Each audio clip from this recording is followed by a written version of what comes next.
Hi again, everybody. Today, Sadhguru shares more wisdom with us, and his seventh rule for success is fix yourself. This is the greatest thing ever that empowers us and gets us to lock in to the fact that this, our brain, the most powerful thing in the universe, has the capability, by making a choice like fix yourself, to go after your happiness. It is something that comes from within. It's nothing outside of you. Nothing at all no material thing can bring this. But you can fix yourself. I got great news for you. I am on the path to fixing myself. And I believe 95 to 98% of us can go on this path of taking our life to the true level of happiness, inner happiness that we deserve. I hope this helps everyone. Have a great day.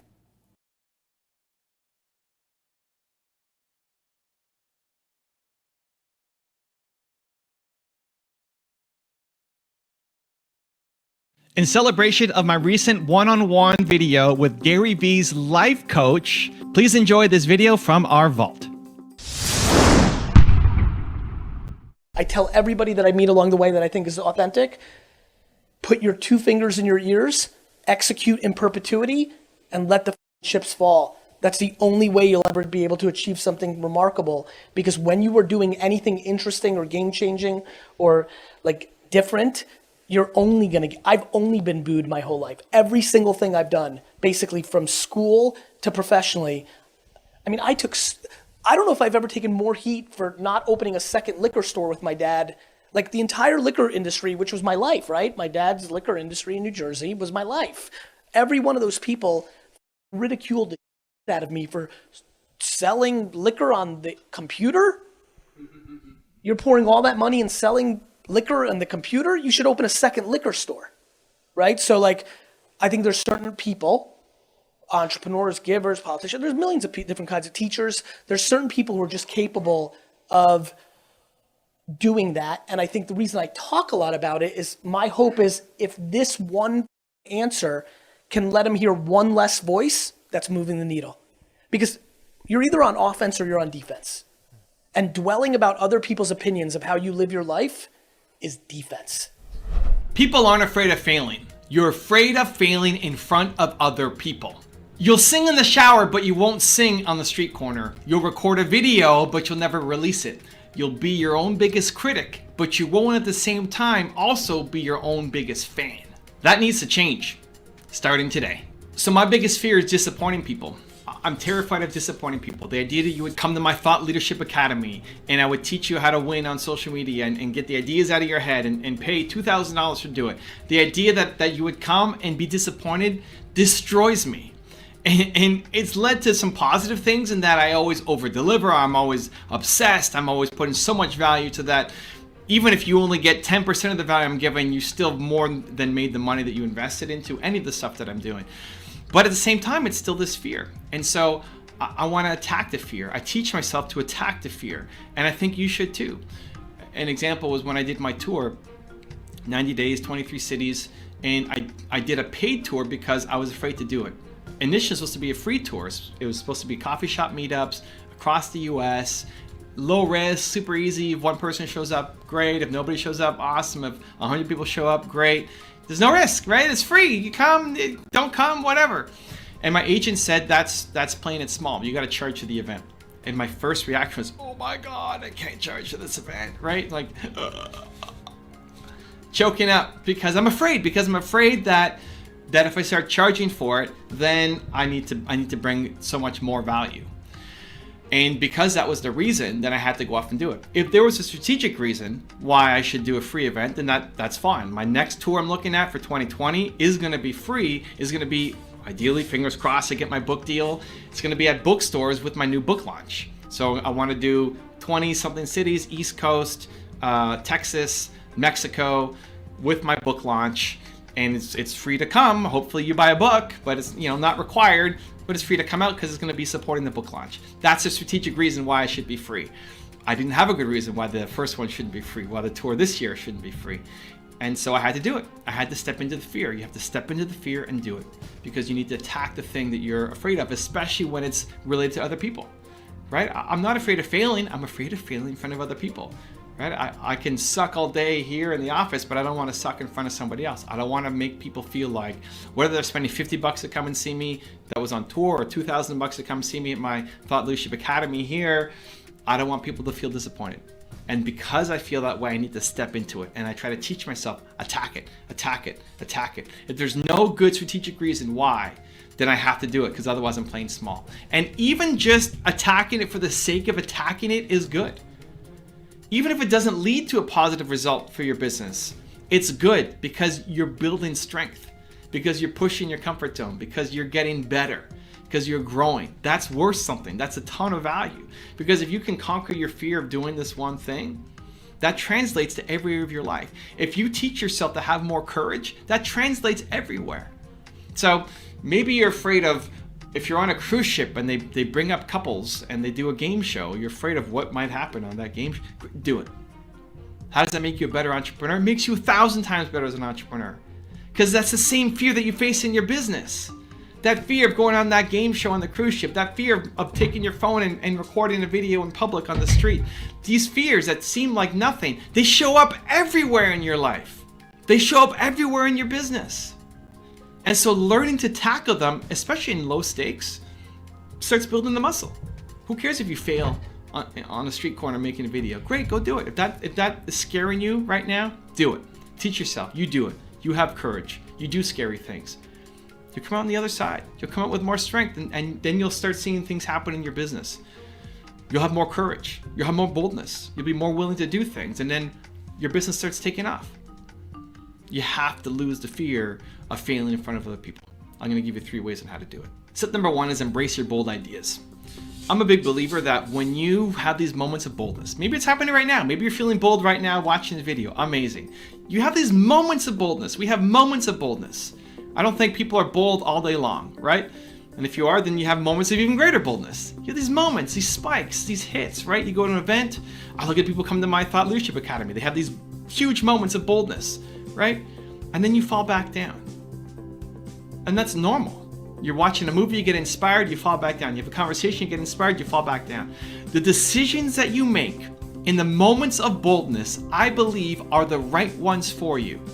Those are the decisions you have to follow through on and embrace. And then your head talks you down from them. The head brings you back down to playing small. And so when you're feeling bold, what have you come up with? I want to go do X. You have to go do it. You have to start building momentum. You have to start committing to some other people. Embrace the bold ideas. Recognize that those aren't the crazy ideas. Those crazy ideas that come up with when you're feeling bold are not crazy. Those are actually the best ones for you. You're just buried under a pile of garbage of limited beliefs on top of you. Those are the things you have to go chase down. And when it gets hard, when it gets difficult, when you want to quit, remind yourself, this idea came to me when I was feeling bold. I have to do it because I do bold things. You teach yourself. Step number 2 is expect to suck. This is where it gets super liberating. Expect to suck. The first time you do anything, expect to suck. Why do you expect to be great the first time out? Why do you expect your first video that you make to be great? It's not. It'll suck. That's the best. It should suck, right? If you are amazing at making your first video, then you should have started making videos 4 years ago. I believe that. You waited too long. Your first at anything should be terrible. It doesn't mean that you suck. I think you're amazing. You're a genius. You're Michael Jordan. You're the best of all time. It's something. But Michael Jordan didn't dunk his first ball, right? He didn't shoot and it went in right away, right? You suck at the beginning. That's normal. Learning any skill, you suck at the beginning. And it's really hard because you know what looks good. If you want to be a basketball player, you know what a good basketball player looks like. If you want to be a YouTuber, you know what a good YouTube video looks like. But then you can't do it yet. Your first one sucks, and that's where most people quit because they expect to be good. They're worried about looking bad in front of other people. They're not good the first time out, and so then they never go back to it. And this is what happens when people are growing up. You fail all the time. It's normal. It's okay. You fall down. Awesome. You get back up. You keep going. And then we stop trying. As adults, how often are you trying new things? How often are you willing to risk failure, to risk losing, to risk looking like a fool? You don't want to. And so you're not trying as much anymore. And you never find the thing that you could be Michael Jordan at. You never find it. And you get stuck in some life and some job that you hate forever. That's most people. I don't want that to be you. You need to try more. You need to explore more. You need to expect to suck.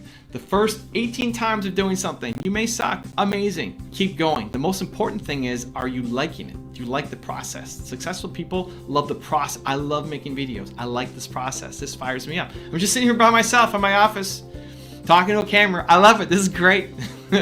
I love it. For other people, they may hate it. Amazing. Don't do that. Go do something else. Go build little Timo toys, right? Awesome. Whoever made this. Who made this? Design in California. Oh, they didn't even give them credit. All right. Design in California. Right? Go make toys. Go do something. Go do the thing that you love. Expect to suck, but if you love the process of it, you will get better. Think about whatever you learned in school, most of it you forgot. But the thing that you remember is the stuff that you connected with, that you liked more. So when you love something, you're gonna just learn it a lot faster. When you like something, you're gonna get better a lot faster. Even if you suck at the beginning, you'll get better a lot faster. You have to find that thing. And step number 3 is tie your self-worth to the effort, not the result. What I want you to do is go home and then sleep and think, am I proud of my effort? Am I proud of what I did today? Am I proud of the effort that I put in today? I wanna be proud of my effort today in making videos. Right? I'm trying my best. Maybe it's not good enough. Maybe today sucks. Awesome, but I'm trying. I'm proud of my effort. I'm proud of the attempt. Most people tie their self-worth to winning, to the results, to the money, to the gold medal, to the whatever, right? To the YouTube, to the plaques back there. You can't do that. Because if you tie your self-worth to winning, you're only gonna do things that you know you're gonna win at. And therefore you play small for life. If you value winning above everything else, you'll only do the things that you know you're gonna win at. And so you play small for life. You stop trying new things because you're gonna fail at the beginning, right? Expect to suck. You don't expect to suck, you expect to be great. And then you're not, and so you stop doing that thing. You'll only take on small projects, but you're capable of way more. You're capable of doing something much bigger. And so when you tie yourself worth to the effort, when you say, I am proud of my effort today, if you did that every day, you're gonna probably lose way more than most people, right? You're gonna be getting up and losing almost every day. And then you have these big wins. But when you look back on this year of losing, you'll see, holy cow, how much have I grown? And you're actually winning way more than most people, way more than who you used to be, because you're proud of your effort. If you get up every day and you're proud of your effort, your life will change, your business will change. Like every day for the next year, do something that makes you proud of your effort in your business, in your relationship, proud of your effort. You tried your very best today. Your life will be dramatically different. But it's because you're so focused on winning. You're so focused on the results. But then you play small because you don't want to risk losing. You don't want to risk failing. You don't want to risk looking like an idiot. You have to if you want the life that you're after. Michael Jordan missed more shots than most people. You're going to fail at most things. Most of my videos suck and don't go anywhere. It's the best. Get up, try again. Be proud of your effort every single day. Now I've got a really special bonus clip that I think you're gonna enjoy. But before that, question of the day, I wanna know, what are you afraid to fail at in front of other people? Let me know in the comments below. Sometimes you get overwhelmed. There's just too many things going on and you start to feel like you're getting beat, like you're losing the battle. And when that happens to me, what I like to do is I like to go on the hardcore offense. So I just call it a sprint. I will sprint hard. I'll take the things that I have to get done for work and I will just pile them up and I will work 2 or 3, 12, 16, 18 hour days to get caught up. It's a lot better for me to suffer hard for 3 days and grind than to suffer the continual burden that's weighing on your back for months on end. Don't let that happen. If you get a little bit behind and you need to get caught up, hit the turbo button, go hard for 3 or 4 days, get yourself where you need to be. Your parents were looking for 40 grand. It doesn't pay for anything today. So you need to change the way you think. How many of you were taught when you ate, when mama brought you a meal, she said this, she brought you the meal, threw it on the plate and said, eat it all. How many were told that? You know what she was trying to tell you? Don't waste money. That's what she was trying to say. What she was really saying is, I don't know how to make more money. She was really saying there's a shortage of money. Eat it all. There's people in China starving. How many of you got that message every day? How many of you, when you walked out of your bedroom, your mama said, turn off those lights? What was she telling you? I don't know how to get new money. That's what she was telling you. My dad died when I was 10. My mom was left to bring up 5 kids. Okay? And those are the messages I got every day. The same message was this: contract, get small, back up, protect yourself. I can't win anything like this. I cannot succeed for my family like this. I do not want my kids to see me like this. I want my kids to see me on attack, right? Confidence in the marketplace. How do you get confidence? You read, man. You guys got to read, okay? The average American reads less than 1 book a year. Half those books are romance novels. Now, I don't have my books with me today, but I've written 4 books since 2009 for this new economy. I wrote those books for me. I didn't write them for other people. I did not write them to get known. I wrote those books because I was trying to figure out, how do I get myself out of this problem? Evan, thank you so much for having a couple seconds and being able to tell the Believe Nation a little bit about Empathy Wines. It means a lot to me that you would take this valuable real estate and time on your channel to give me some love. It means a lot. It's just good karma points, and so you're awesome. Thank you. Believe Nation, if you're into wine at all, go to empathywines.com. My whole career's work was poured into producing a wine that rivaled $40 to $60 wine for 20 bucks a bottle. I'm just super excited about this subscription-based wine business. You can order 3, 6, or 12 bottles in subscription form: rosé, white, red. If you search on Instagram or Twitter, you will be blown away. People are literally like, I don't even like Gary Vee, but the wine's good. Super proud of the effort. Thanks, Evan, for the time. Wishing you guys all happy and healthy. If you want to see my one-on-one with Gary Vee's life coach where she breaks me down, check the video on my main channel right there next to me. I think you'll love it. Continue to believe, and I'll see you there.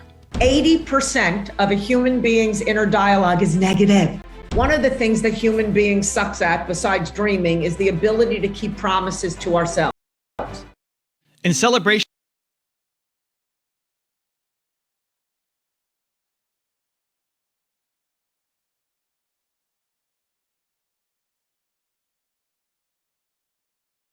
Good morning, everybody. I want to share with you a powerful thought that I just thought of today, and it's helped me so much in my life.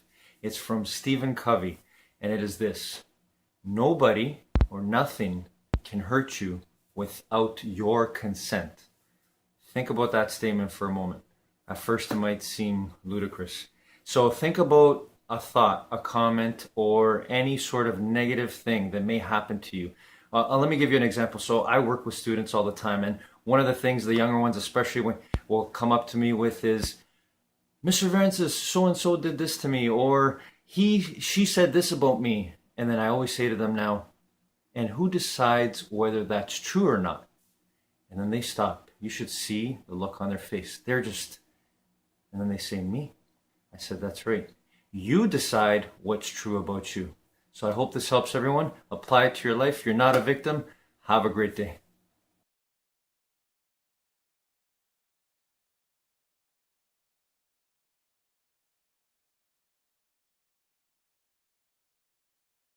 Need motivation? You better watch a top 10 with Believe Nation. Hey, it's Evan Carmichael, and I make these videos because you are probably the most ambitious person in your circle, but you know you're capable of more. And you get that push by surrounding yourself with the best. So today, let's learn from one of the best, Mel Robbins, and my take on her top 50 rules for success. Enjoy. I think that the work that we all have to do, every single one of us, whether you bulldoze, whether you people please, whether you avoid conflict, whether you're impulsive, whether you yo-yo your decisions, whatever it is that is your pattern, the constant trashing yourself. I think the journey of your whole life is figuring out how to truly like and love yourself. If you are afraid of disappointing people, if you're afraid that you're not good enough, you may catch that in one area of your life, but as your life gets bigger and as you change, it'll creep in other areas. And one way that those patterns where you don't think you deserve it, or you don't think you're good enough, or you're terrified of disappointing people comes into play is when you start to expect the worst. And so catch it. That's the first step. You can't break your pattern unless you see it. And then you're going to replace it. And what I'm going to start doing is I've got this little app on my watch. You can set it on your phone where every 3 hours it reminds me to breathe. And I notice the second that the alarm goes off, I've been holding my breath. And so you can set a little alarm in your phone. Megan's laughing. You can set a little alarm in your phone that just says savor. It's a reminder to take a minute. You can make it say take a minute. Take a minute, look around, compliment yourself on what's going right. Because expecting the worst is something you taught yourself to do. Guess what? You can teach yourself to take a minute and to savor what's going right. And the more you force yourself to do it, the more it'll become a habit. It comes back to the core message that I always have for you. No matter what's happening around or to you, you hold the power. Because you always have the power to have an honest conversation. You always have the power to discuss how things are impacting you. You always have the power to make requests. And you certainly have the power to draw boundaries. And you also have the power, by the way, if the culture gets worse and worse, or you just are tired of it because it's not changing, to go find a different job. The power is always in you. And I think that's something that's so important to constantly remind yourself. I get that I don't like where I am, but what could I do to change it? How can I change how I think about this? And I'm telling you right now, you know this. The second you start changing how you think about a situation, the situation changes. The second you start changing how you think about what your options are, you start to see them. The second you stop thinking that you're stuck or that you're a victim and you start thinking about how you solve something, you start to see solutions. And so the answer is always in you. If you look at human development, we're the only species that literally can't survive without another human being taking care of you. And so we are biologically hardwired to bond with other people. And that is from the very beginning of when you come out, bonding with somebody else and making sure they pay attention to you is your survival imperative. So you are born needing somebody else. And I think what ends up happening is there's never that kind of clean break or pass off between needing your parents to take care of you, needing your friends' approval to fit in, to truly having ownership over giving yourself what you didn't get, giving yourself what you needed. And that's the piece that I've been doing a lot of during the great pause, is slowing down, because so much of my busyness was fueled by, praise me, love me. Am I doing enough? Please tell me I'm doing okay. Okay, I can breathe now. I'm okay now. And when I slow down, and maybe it's a function of the anxiety, that's when things get scary, because that's when you've really got to be with yourself. Also, to make sure you're actually taking action after watching this video, I've designed a special free worksheet just for this video. The worksheet will highlight all of the lessons learned in this video, as well as pull out our 3 favorite learnings and quotes that will inspire you to actually do something. The worksheet will also give you space to write down what your key takeaways are and your specific plan of action to make sure you're getting results. If you want the worksheet designed specifically for this video, absolutely for free, there's a link in the description below. Go click on it and start building the momentum in your life and your business. I'll see you there. The reason why it's so important to start with a friend cleanse, and I'm sure a lot of you, how many of you heard that and you thought, oh my God, getting rid of people. Oh boy, I'm going to cleanse these friends. Yes and no. A friend cleanse is critical because the single most influential thing around you are the people that you hang out with. And if you have relationships that are toxic, if you have relationships that cause guilt, if you have relationships that are creating drama in your life, if you have relationships that are not equitable, guess what? That's creating the overwhelm. That's creating unhappiness. That's keeping you doubting yourself.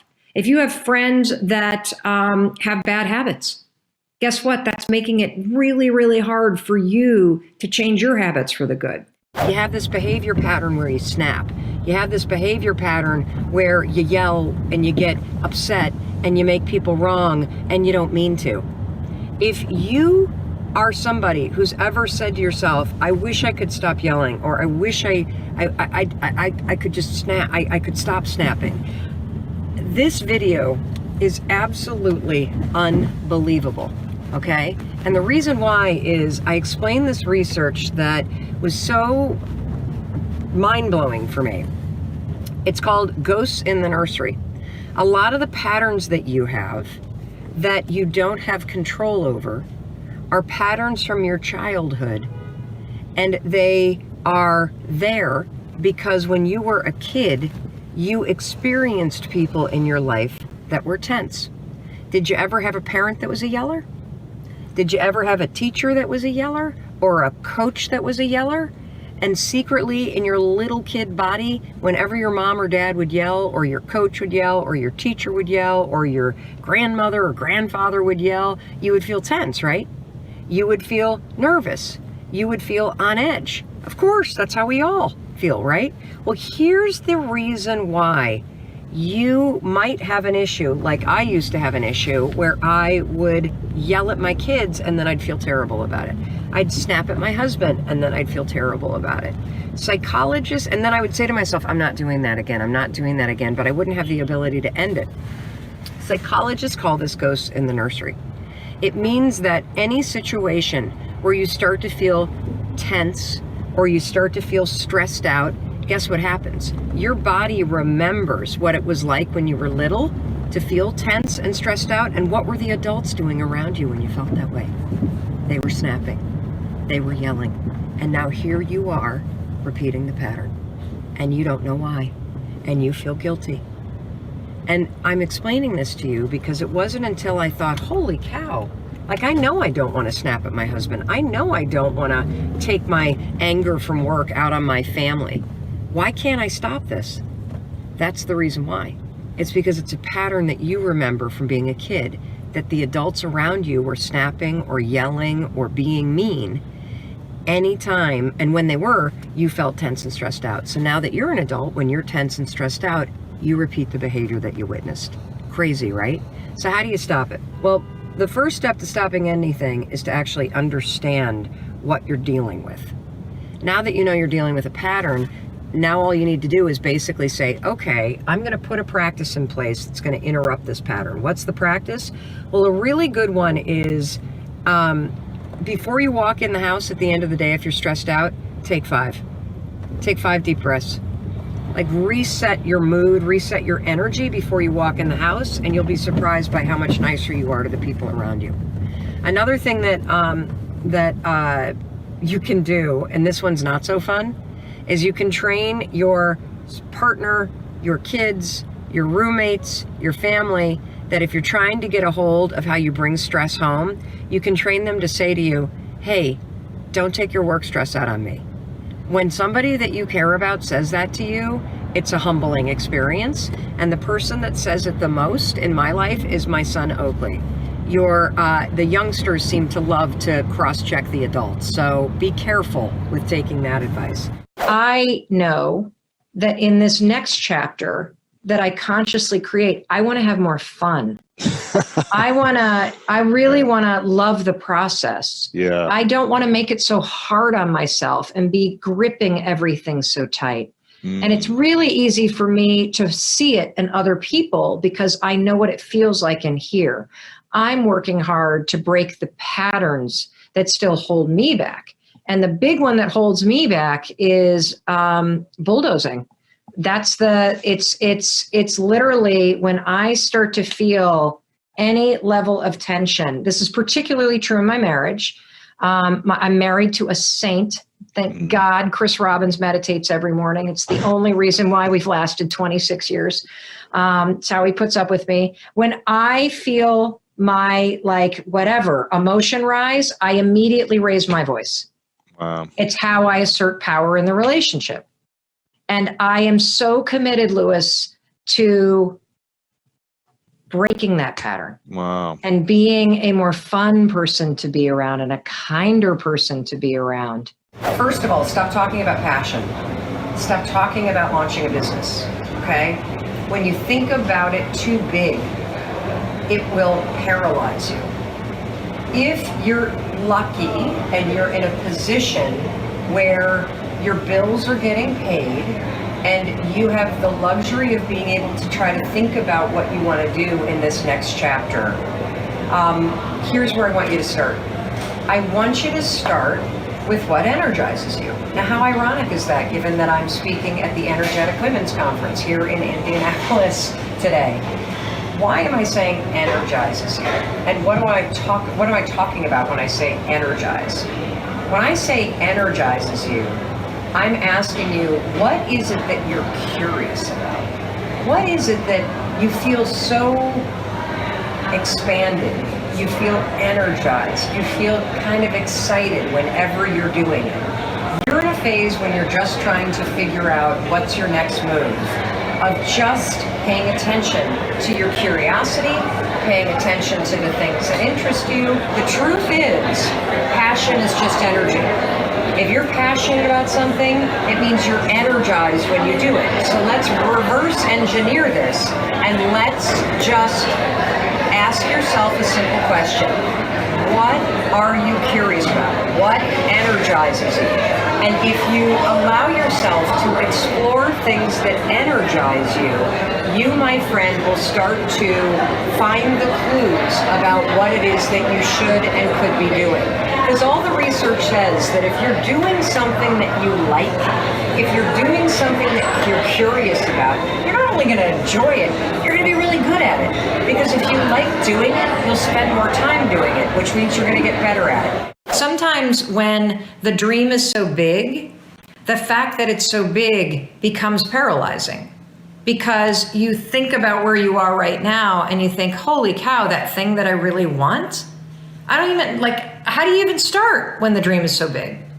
So here's what we're going to do today. We're going to shrink it down, because you know me, I am all about simplicity. I'm all about making sure that the advice works for you, because if it doesn't work for you, you're not going to do it.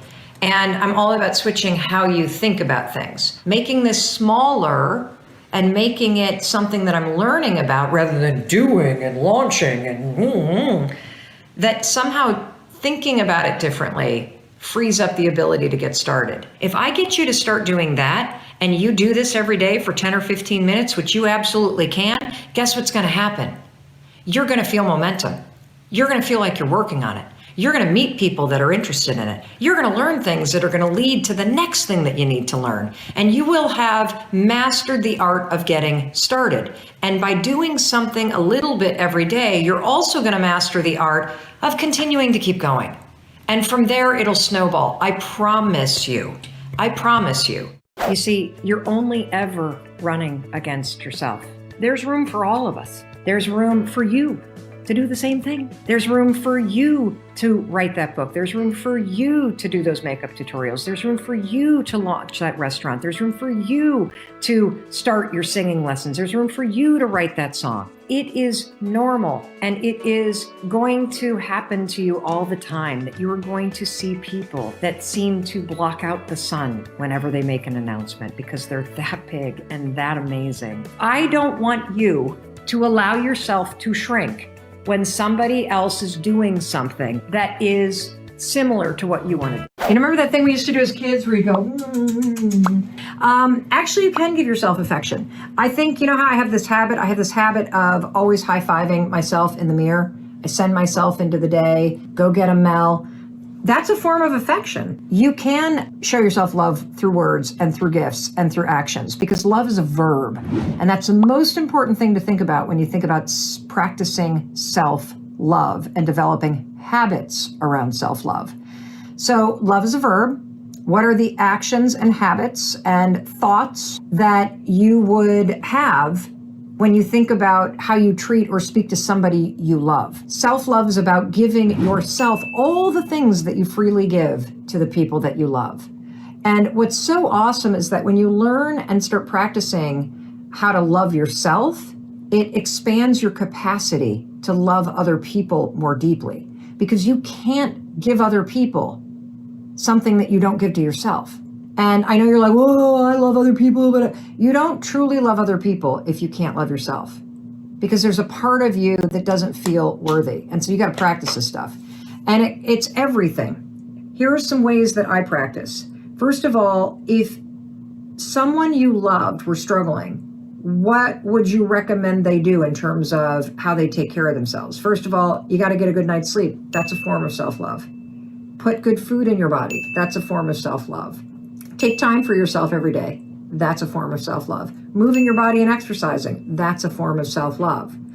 The biggest form of self-love for me is not criticizing myself. So when I catch myself criticizing myself, trashing myself, beating myself up, I kick that noise and garbage out of my head, and I replace it with something that I would say to somebody that I love. Instead of focusing on the things that are going wrong, I kick that thought out of my mind and I focus on the things that are going right.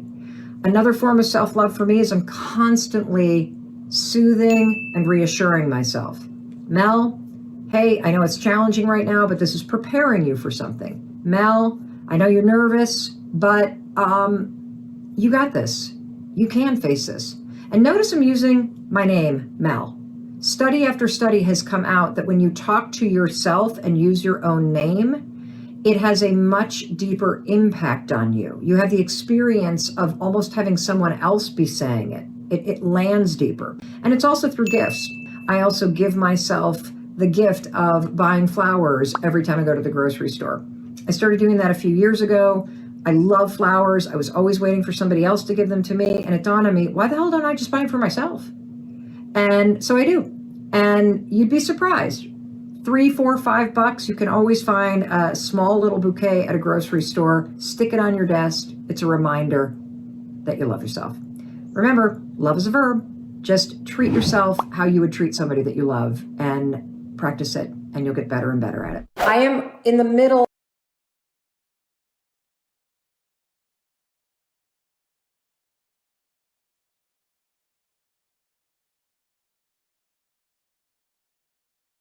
Hi again, everyone. Today, Sadhguru shares with us his rule number 9 for success. And it's a huge one, I think, especially in light of today's world and especially in light of all the mind health challenges, anxieties, depressions, things that are rooted to our thoughts. So this is what he says to us. He says, don't set incentives for sickness. So what that means is you are the creator and the controller of your mind, your thoughts. So you are the one that decides what is going to hold you back. So an example is things like the weather.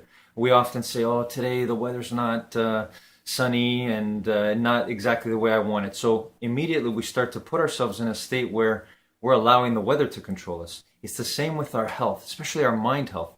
If we stay in that negative state, we are perpetuating the feelings that come with it. Hope this helps everyone. Have a great day.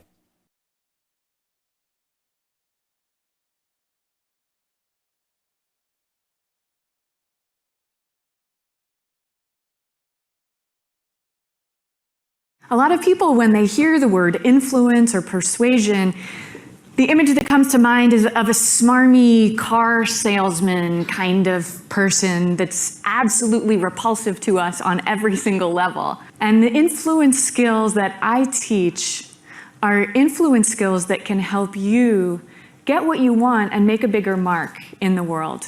And if you remember nothing else at all from today, that people are 2 or 3 times more likely to say yes when we ask them for help, when we make an in-person request than we think that they are. Just ask, and it rarely matters how. So the first key force of influence is called, I call it moments of truth. Procter & Gamble actually, the marketing department there, coined this phrase. And this is just reminding you to keep in mind to ask at the best time that that person will be most receptive to say yes. So it could be they're most excited about you. It could be they just got a bunch of money. It could be this is the time when you're supposed to ask, like if it's an annual review, that's when you're supposed to ask for what's the next step in my job. But you can also think about moments of truth in more creative ways, like when will people be caring the most about the topic that you have to offer them or to ask them for. So this is an example of Procter & Gamble's laundry team in Beirut. This is like Tide In Beirut, it's called Bonux. And they wanted to market this laundry detergent. And they were thinking about moments of truth because that's how they roll. They know how important it is, but they go, well, when are people going to be thinking about laundry detergent? When are they most likely to be interested in laundry detergent? Really, laundry detergent's not that interesting, so we don't think about it that often. So when do we think about laundry detergent? Probably when we're doing laundry, and kind of that's it. So are television ads going to be a good way to reach people when they're doing laundry? No. Radio ads? Not even. How do you reach people when they're doing laundry? Well, in Beirut, most people live in tall apartment buildings, and they have a washing machine, they don't have a dryer, and then they hang their laundry out to dry on the balcony. And what the brilliant marketing team realized was that they could reach people doing their laundry by putting ads on the tops of buses. So this, ladies and gentlemen, is a moment of truth. Labeling. It's naming a behavior. And you can name a behavior that you want to encourage, or you can name a behavior that you want to discourage. So these researchers who were testing the power of labels, they were in cahoots at this elementary school with the principal and the custodian and the teachers. And in half of the classroom, all of those people said this to the kids. They said, you should be neat and tidy. And it serves as a reminder of something the kids know. And it doubles the amount of litter that gets thrown in the trash can instead of left in the classrooms. For the other half of the classrooms, they said to the kids, you are neat and tidy. And this is the label. This is telling the kids how they are, and it's a positive label that gets them to step up and be closer to their best self. And in this case, they more than quintupled the amount of litter that the kids are throwing in the trash. So this is the power of a positive label to get someone to step into that better self that you see them as. You can also use a negative label. This is Durex Condom Company. To all those who use our competitors' products. Whether a label is negative or positive obviously depends on where you're coming from. Father, usually a positive label. Not always. Need motivation? Watch a top 10 with Believe Nation. Hey, it's Evan Carmichael, and I make these videos because you are probably the most ambitious person in your circle, but you know you're capable of more. And you get that push by surrounding yourself with the best. So today, let's learn from one of the best, Zoe Chance, and my take on her top 10 rules of success. Enjoy. Rule number 2, harness the power of ease. I want to share with you the most underappreciated and under-famous marketing metric. Even if you're not in marketing, though, we can take inspiration from this and the power of ease. And it's called the customer effort score. Much less famous than customer satisfaction and net promoter score. If you don't know what net promoter score is, it's fine, it doesn't really matter. It's basically word of mouth, and it's very widely used. It turns out that customer effort score is more predictive of spending and loyalty than either of these two metrics, and it's far simpler. It's just one question. The question is, how much effort did you have to make in this transaction or in this situation? And if you take this to heart and put this to work in your business, absolutely, you will transform your business and your profitability. All you have to ask yourself and your employees and your customers to harness the power of ease is how can we make it easier to take action? And then how can we make it even easier than that? Rule number 3, change behavior, not mind. This is a distinction that most of us don't make. We think that if we want to change somebody, we need to change their mind, but so little of our thinking and our behavior is actually happening consciously or intentionally that often it's not just that it's so hard to change people's minds, including yours, of course, as you know, but it is very unlikely that if you do change their minds, their behavior will just naturally follow. And a simple example of conversation somebody was having with me this morning is about his kid not rinsing out the bathroom sink after brushing his teeth. And he's like, how do I get him to care? How do I get him to remember? And he thinks he needs to change his son's mind, but he's just forgetting. It's not that his son needs to be motivated to rinse out the sink, right? Motivation, even though this is such a big part of what we talk about in our pursuit of success, motivation is a smaller part of the question than just making it easy.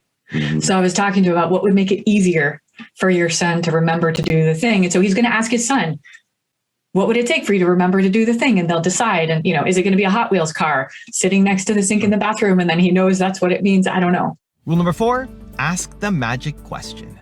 She was telling us about when she went on a trip to Africa where the issue of concern was sex trafficking of girls. She had been talking to a lot of people, doing a lot of reading, speaking herself as an expert.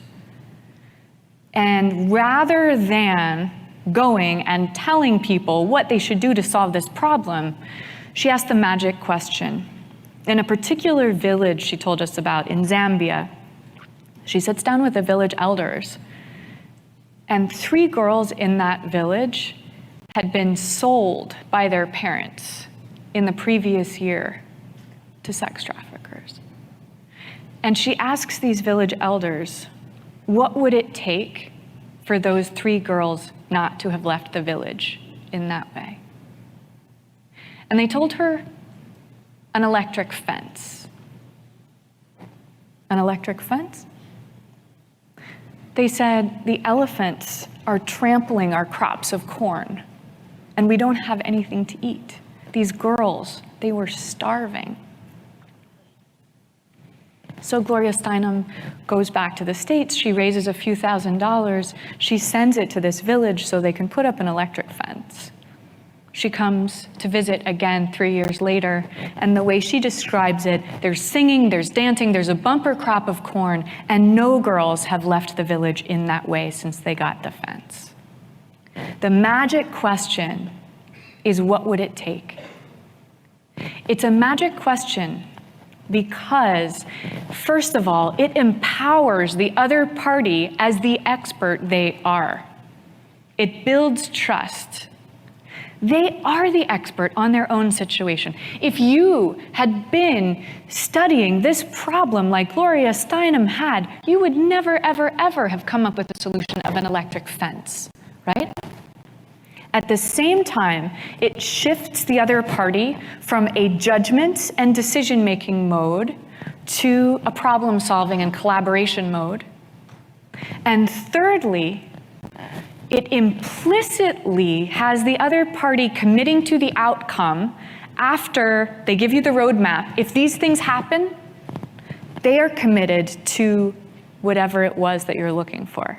In this case, it's the village elders, when they say what it will take is an electric fence. It's not that magically an electric fence keeps the girls in the village, but after they have committed to what we need is an electric fence, then the elders also take action and make sure that no girls are going to leave the village now that they have an electric fence. Also, to make sure you're actually taking action after watching this video, I've designed a special free worksheet just for this video. The worksheet will highlight all of the lessons learned in this video, as well as pull out our 3 favorite learnings and quotes that will inspire you to actually do something. The worksheet will also give you space to write down what your key takeaways are and your specific plan of action to make sure you're getting results. If you want the worksheet designed specifically for this video, absolutely for free, there's a link in the description below. Go click on it and start building the momentum in your life and your business. I'll see you there. Rule number 5, handle problems well. How we handle problems is how we show our character. Research has found something really interesting. This is a pattern that happens only sometimes. It's an exception, not the norm. But what can happen when problems are happened exceptionally well is that a customer or an employee or a friend or a partner can become even more loyal afterward than they would have been had they never experienced the problem. Rule number 6, connect with confidence. When I just ask people, what is the number one influence skill you would like to master? And I don't even give them options. The most common answer is charisma. So people really badly want to be more charismatic. But then when I say, okay, what is that? Yeah. Like, well, it's, people pay attention to you. Mm-hmm. Okay, but why? You can't be somebody like running through the office in your underwear. That's not charismatic, even though people pay attention to you. Good point. Right? Yeah. But so what I do, academic research, I'm putting it to the side because the leading model is a 7-factor model that it's not something you can take action on, right? You can't do 7 things at once. What I do is organically figure out with groups of people, what is it that makes individuals charismatic? So I'll ask someone, and you've read this chapter, Ed, so it'll, it's not a new thought or experience, but I am curious who in your life out of all these charismatic people just pops into your head as someone who represents a charismatic individual? Barack Obama. Okay. In person, President Obama. By the way, 2 or 3 of the presidents that I met. Now, maybe their stature predisposed me to think that about them, their position, but I did sense a certain energy connection with them. That the first person that came to mind. Yeah, and power can influence this also. And so when you meet Barack Obama, how would you describe, say, 3 traits, if you can, or 3 behaviors that he does that has you feel that he's charismatic? Deep listening, which you talk about in the book. Unbelievable listening almost makes you have I'd like to think that I work on this too, that they make you feel as if you're the only person that matters in that moment, and that you're valued and that you're important. I think that that's a part of it. And I think a tremendous air of certainty or presence, confidence about what it is they're communicating about, they truly believe. I often say sometimes that I don't know that everybody always has to believe what you're saying, but they have to believe you believe what you're saying, be influential. And I feel like those are 2 of the characteristics when I think of leaders that I've been around, and he would be one of them. Yeah. So I feel like this is kind of cheating because we sort of teed up because you've read this chapter, but this is also, listeners will know, just very directly, probably true of someone like Obama, having the ability to connect and display confidence are the 2 key factors for being a charismatic person. And we can do both of those by focusing our attention on the other person instead of on ourselves. And that gives them the feeling of being the only person in the room, is that deep listening and connection. And this is the opposite of what a lot of people just initially think of charisma as being, because we think of people being charismatic when they're performing or when they're speaking, but it comes through in that connection when they're listening. Rule number 7, do what's in the best interest of others. It's not easy to say this is influence and this is manipulation, partly because manipulation is a type of influence. It's just not the type of influence that I'm teaching or espousing. But there's a pretty big gray area in between the 2. And where so there's plenty of manipulation that's very obvious and plenty of well-intentioned, clear influence that is, just doing good stuff in the world that's not manipulative. But where people get confused in the middle often is when I'm trying to influence you in a way that I want the best for you and for me. And I'm saying like, hey, Vincent, let's do this project together. Or maybe it's, Vincent, could you give me a job? Right. And I think I could do a good job in that job. Or maybe it's, Vincent, would you buy my thing that I think that you will really like? If there's something in the technique or strategy that I'm using that I know you don't perceive, I might feel that that's manipulative. And when people are practicing influence and learning these skills and developing them, it's very, very awkward because we know that other people don't know all the things that we're doing, and we're honest people. We're not trying to be dishonest. And then it also feels, in addition to feeling manipulative, it can feel inauthentic because we haven't practiced it. And so it's like when you're learning a second language or a third language, and you have to think before you say the words. So that inauthentic feeling, which is just a lack of practice, contributes to the question of, am I being manipulative? And my simple answer is just going to be, are you trying to do something that is in the best interest of the other person as well as yourself? And I don't call that manipulative. If you're trying to do something that is not in their best interest and they don't know what you're doing, this is manipulative. Rule number 8, understand how the brain works. From the gator brain perspective, gator brain's number one job is scanning the environment for threats. And every time you are trying to influence someone, you're a threat, a potential threat. You are a threat to, even if it's just their attention, or to their time, or to their social capital. Sometimes it will be their money. And many times you're a threat to their autonomy. The gator brain hates to be told what to do. We just hate being, like when I shared with you, I was prohibited from playing with Barbies and becoming a marketing person, right? My gator brain is like, there's my career path. This is the most famous graph in behavioral economics, and it's illustrating what's called prospect theory.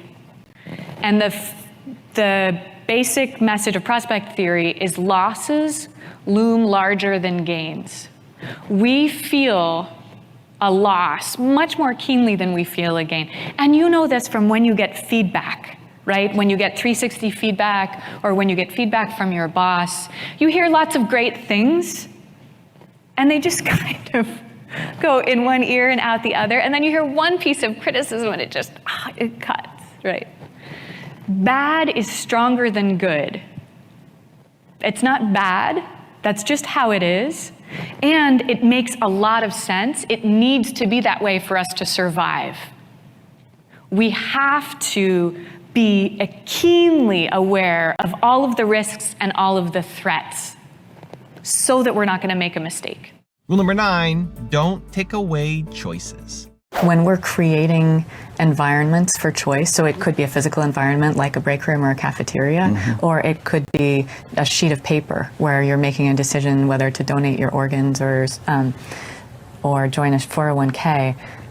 Everything that you do to create this environment is going to affect people's choices one way or another. So you can do it intentionally or you can do it unintentionally. When you're trying to get people to join a 401k, nobody's saying that you have to. So I think the key thing is not taking away choices, and people get very upset, especially employees in a work environment, if you start to take away options that they like. Like if you take M&Ms out of the break room, then yes, you'll have social upheaval and revolution. And rule number 10, the last one before some very special bonus clips, is find fulfillment in your job. First of all, I don't want to take for granted that you can just leave your job and follow your dream. And, say you're a single mom trying to feed your kids like my mom was when I was growing up. She couldn't just quit her job and be an artist, which is what she would have wanted to do. But what you can do is you can look at your job and say, where do I find the most fulfillment? And for a lot of people who've been working long enough to lead teams of people, you might be selling bleach and maybe you don't care about bleach at all, but maybe you feel great about developing leaders and maybe you feel great about mentorship. And maybe you're working in a company that's really difficult right now. People are struggling.